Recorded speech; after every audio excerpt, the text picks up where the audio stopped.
Thank you very much for talking to Newsnight, John Legend. My pleasure. You are one of only a handful of people who've won the full set, Grammys, Emmys, an Oscar, a Tony. I am curious then as to why you chose a Prince track, not one of your own, Let's Go Crazy, to sing at the Democratic National Convention. Well, it was an exciting night. The vice presidential nominee was officially accepting the nomination, and the vice presidential nominee is the governor of Minnesota, the home state of Prince, one of our greatest artists, and of course, one of Minnesota's favorite sons. And, we thought it was only appropriate to introduce Governor Walz with a Prince song. He had named a highway after Prince in Minnesota, and we thought it was the perfect way to celebrate his nomination and get the room really going. And it worked. It felt really good. Got people dancing, and it was a really electric atmosphere in the convention hall, and it was a great way of leading into his speech. You sang Feeling Good at the Biden-Harris inauguration back in 2021. Yes. Obviously, a lot has happened since then. Do you think you'll be singing at a Harris-Walz inauguration come January? I don't know, but I believe they're going to win, and I'm going to do my best to help them win. I've just seen the level of enthusiasm go up dramatically with Vice President Harris taking over the reins of the nomination for president.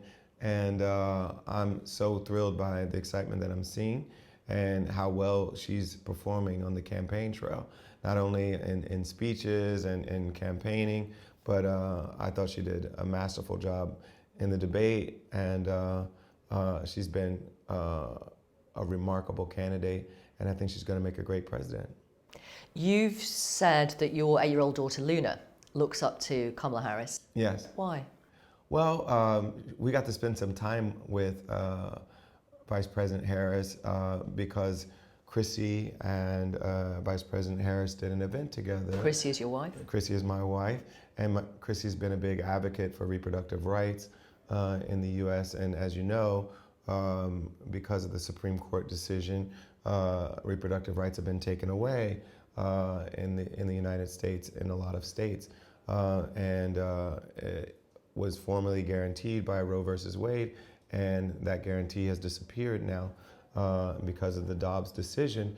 And so there has been quite a rise in activism, especially from women, but from everyone who believes in reproductive rights in our country. And Chrissy's been one of the people who has been speaking out to preserve reproductive rights where we have them, but also regain them in the places where it's been taken away. And they did an event together at the White House, and we brought our kids with us so they could see their mother in this setting. And we were particularly happy to see Luna witness this because she saw the first female vice president there. And Luna, we have always told her she can do anything she wants to do, and that women are at least as smart as men and at least as capable as men. At least. At least, and can do anything they want. And it's hard to tell kids that if we've never elected a woman to the most powerful position in the United States. And I think it's about time that we have. It's well past time that we have. And so I want Luna to see Kamala Harris elected to be president, not only because she's a woman, but because she's the better candidate with a better vision for the future, and she's eminently qualified to do this, but also because it's about time, and it's well past time, that she sees a woman ascend to the most powerful office in the country. You mentioned reproductive rights. It's obviously a huge issue in this election. It's an issue that goes right to the heart of your family. And I wonder if I could ask you to share with our Newsnight audience why it's so important to you. Well, we've always believed that it was important for women and their families and their doctors to make these intimate reproductive decisions that they have to make decisions that are going to affect their own bodies and their own health, and sometimes their survival. For our family, it became particularly poignant when we dealt with a miscarriage. We were losing our pregnancy, a pregnancy we wanted, a baby we wanted. We were losing him, and we had to have abortion care to resolve that, to make sure that Chrissy didn't die. She was bleeding profusely, and her life needed to be saved, and we had to have abortion care to do that.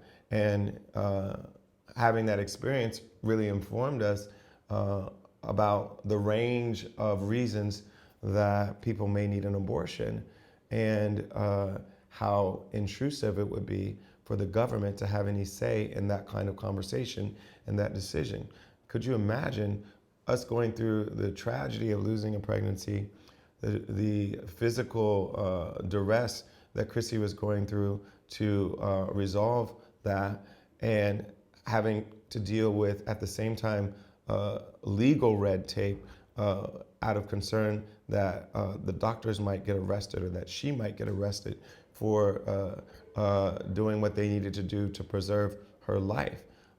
It's unconscionable that we would put any woman through that, and that is literally happening right now in Texas and other states around the country that have taken away women's rights to abortion, and they've put the government in a place where they are in those small doctors' rooms, doctors' offices, being a part of the decision making when they have no place in that conversation and no place making decisions. They put the criminal legal system into those conversations so that now people could get arrested, and district attorneys could have to prosecute doctors for doing their jobs, and women for getting the health care that they need. It's unconscionable, and it needs to change right away. And that's part of our motivation for wanting Kamala Harris to become the next president, but it's also part of the motivation for all of our activism around this issue in the states and in any setting where we feel like we can make a difference. In that first TV debate between Trump and Harris, Mr. Trump refused to rule out a nationwide abortion ban. Yeah. He says he has given people what they want by leaving the decision to individual states. Yeah. In your view, is that what people want? It's clear that's not what people wanted. It was clear that before Roe versus Wade was overturned, that the majority of the country believed it shouldn't have been overturned. And especially since it's been overturned, there's even been more support for abortion rights, because people see the consequences of it being overturned and see the impact that it's had on people's lives. Of course, people didn't want that. And he says it's better because it's back in the States, but that means Texas has different rules than New York and California. And what are the women of Texas being put through because Texas has different rules? What I just talked about with the possibility of having to bleed out and risk a woman's lives to resolve a miscarriage because they're worried about being prosecuted for doing something to save the woman's life. This is crazy. Like, we should not be doing this in any state. And so throwing it back to the states is no consolation when a huge percentage of the population are in states with really oppressive rules on this. I'm going to quote your wife Chrissy's own words. She said, "Let's call it what it is. I had an abortion to save my life for a baby that had absolutely no chance." Going public with something so intimate, so personal, so sensitive, so upsetting, how difficult a decision was that? I'm proud of her because she took our own trauma and our own pain and turned it into a way of informing her own advocacy and her own way of fighting for change in the country. And she said that after the Dobbs decision. So she was seeing the threat that reproductive rights were under in the country, the threat that women's rights were under in the country, and saying, understanding the story, the trauma that we've gone through, we can use that trauma to try to make women's lives better all around the country. And she used her platform and her experience to help advocate for other women to have the rights that they need to make their own decisions about their own health care and when and if they have children. I want to ask you more about Donald Trump, if I may. Mm-hmm. He has said that he has done more for black people than any president since Lincoln. Uh-huh. You're laughing. He's delusional, and I think we saw his delusion on display in the debate. Some of the conspiracy theories that... I mean, I definitely want to ask you about that in a moment. But yes. On this, in an interview, he said he has many black friends. He says he understands black people because he feels like them, that he too has been discriminated against. He's been given a Champion of Black America award from the Black Conservative Association. You're laughing at everything that I'm is this putting not back hilarious? to you. I'm surprised you're not laughing too. He says all that means he cannot be racist. Do you agree? Well, I think his actions have shown that it's quite in his character to be racist. From the birther conspiracy lie that he was spreading about our first black president, to the nonsense he was saying about Kamala Harris not being black until she was, to even equating his own felony convictions with him being accepted in the black community, as if that's the only characterization that would make him have something in common with the black community is racist in itself. When he clearly lost the election in 2020, he targeted majority black cities and black precincts and black election workers to disenfranchise black voters and to demonize them. He and Rudy Giuliani demonized black election workers, made it seem like they were drug dealers or moving around ballots like they were heroin vials. It's just nasty racism. And then it culminated in him characterizing the Haitian immigrants that live in my hometown, Springfield, Ohio, who have come there to work and experience the American dream and are contributing to our community and to our society. He spread vicious rumors about them eating cats and dogs, playing to bigotry, racism, and xenophobia like he always does. It's clear that he's always believed that black and brown people are inferior, and he's used that belief in his political message to divide the country.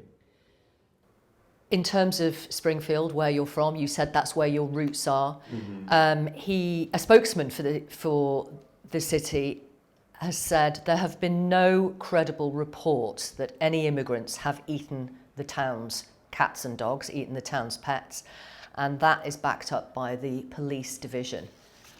But what do you make of that kind of rhetoric? I mean, it's obvious what it is. You know, he believes that black and brown people are inferior. He's been demonizing black and brown immigrants as long as he's been in public life. And he's used that message to galvanize his support and divide the country. And it's the same playbook. He's been doing it for quite a long time. And hopefully America's tired of it. We can do better. We have way more in common than what separates us. And hopefully we can find a way to unify and celebrate what we have in common, rather than allowing such a divisive politician to make us hate each other and suspect each other. The mayor, Rob Rue, said, "We're focusing on X and Facebook posts, and we're trying to squash these rumours about immigrants eating cats and dogs. But it takes a lot of time to get the truth back." When you hear the kind of things that have been said during this presidential campaign, how much is there an issue with truth? And if there is a big issue, do you worry about getting it back? I do think there's an issue with truth, and you know, it's exacerbated when the CEO or when the head of X is a purveyor of misinformation and disinformation. You think Elon Musk is? Oh, he certainly is. I mean, it's not. I don't think he is. It's just a fact. He is a purveyor of disinformation and misinformation. Spreads false rumors all the time, and he's also. He says that's freedom of speech. And he's a freedom of speech well, purist. He also claims to be someone who believes in the truth, and he spreads false rumors all the time. What do you put Trump's popularity amongst Black Americans down to? And I'm looking at the most recent Ipsos poll, which was done for the Washington Post, which says Mr. Trump's favorability among Black Americans is up 4 points to 15 from 11 in 2022. Yeah, so that tells me he's extremely unpopular with Black people. Okay. Yes. Fair enough. And he's least popular with Black people if you compare us to any other group of people in America. But support amongst African American and 11, Hispanic voters has increased in recent years. If it's from 11 to 15, I just think it's such a minor difference. And but it's going. The trajectory is up. But the headline to me is he's extremely unpopular with Black people. Okay, but why do you think some Black people appear to have migrated towards it? I think some Black people will do all sorts of things. There's a lot of us. There's 40 million of us in America. And we don't all think alike. And some people may be fooled by his bluster, his machismo, his claims to be good for the economy, whatever. There's enough Black people that you can find 10 or 15% of us to do anything, but we're not a monolith, and he's still less popular with us than with any other group in the country. Is it personal with you and Trump? He says you're boring. He talks about Chrissy, your wife, calling her filthy mouthed. Does any of that hurt?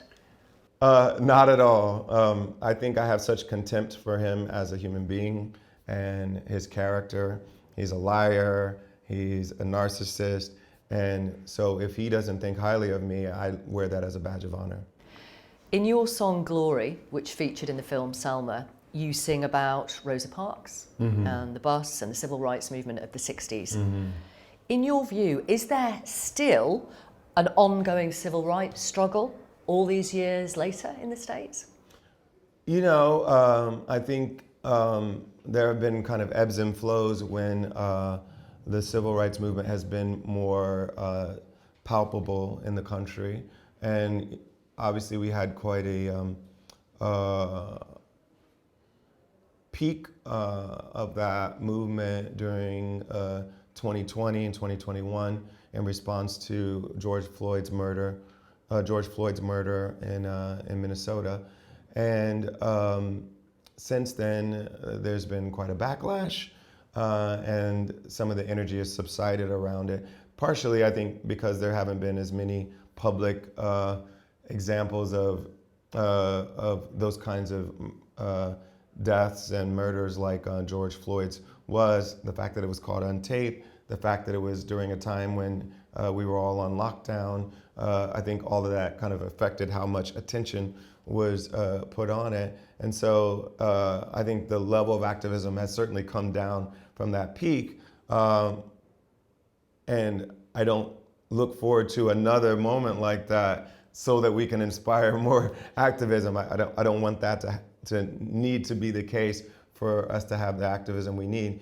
And I think, honestly, a lot of the most important activism is kind of the day-to-day stuff that doesn't get a lot of headlines. And so a lot of the work that my organization does, Free America, is around the day-to-day work, working with local government, trying to make things more fair and equitable, making sure we have more affordable housing, better educational opportunities. And so a lot of the activism I think that we really need on a kind of more regular basis is the stuff that doesn't get a lot of headlines, but it's happening.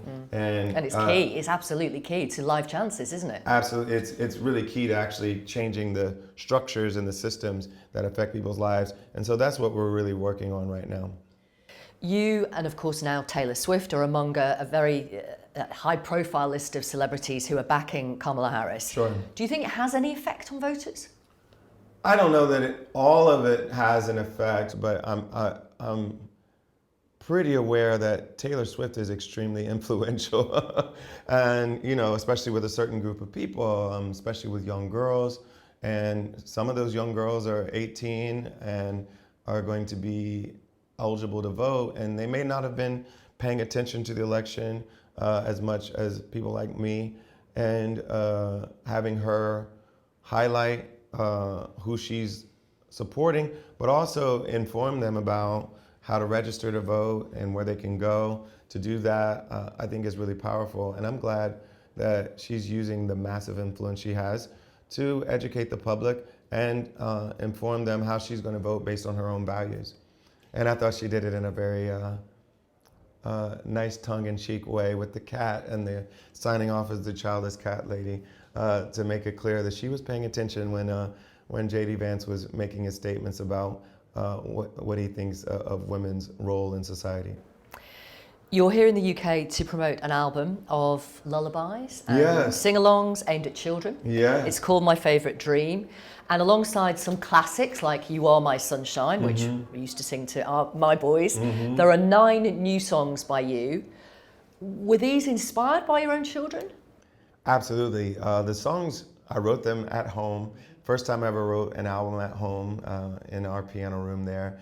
And I thought very specifically about the messages that we like to give to our kids. I wrote a list down when I was thinking about what I wanted to write about, of themes and messages that we like to give to our kids to inspire them, to comfort them, to motivate them. And I wrote the songs based on those themes that I wrote down. And it was directly inspired by the conversations we have with our kids. Although they're not just, the messages are not just for kids, are they? Honestly, they're not. Right. And I talk to a lot of adults and they're like, yeah, I could use a message like that. Give us an example of a like, message. I have a song called When I Feel Sad, and we all feel sad, we all get down sometimes, and it's a song about trying to focus on the things we love in our lives, the things that make us happy whenever we get down, as a way of picking us up. And I did the album with Sufjan Stevens, who's a remarkable producer and artist and arranger. And he had been going through his own personal tragedy in the past year. He lost his partner and he was going through some health struggles. And he told me how much emotional wisdom he found in the music and how good it was for him to work on the album, because he needed those messages in his own life. And I think a lot of people will find the messages useful in their own lives too. And I wanted the music to feel like it was not only for kids, but for their entire families and for adults without kids, anybody who loves music. And I tried to write it and have Sufjan produce it at a musical standard that I felt like was on par with any other album that I would put out. Sure. And I didn't want to compromise on musical standards just because I was writing for kids. I didn't want to feel like I was dumbing it down, even though I wrote the lyric with kids in mind. I always believed that we could make a great children's album with this musical standard that was as high as any other album that I would make. John Legend, thank you very much for talking to Newsnight and our audience. Thank you so much. What a pleasure.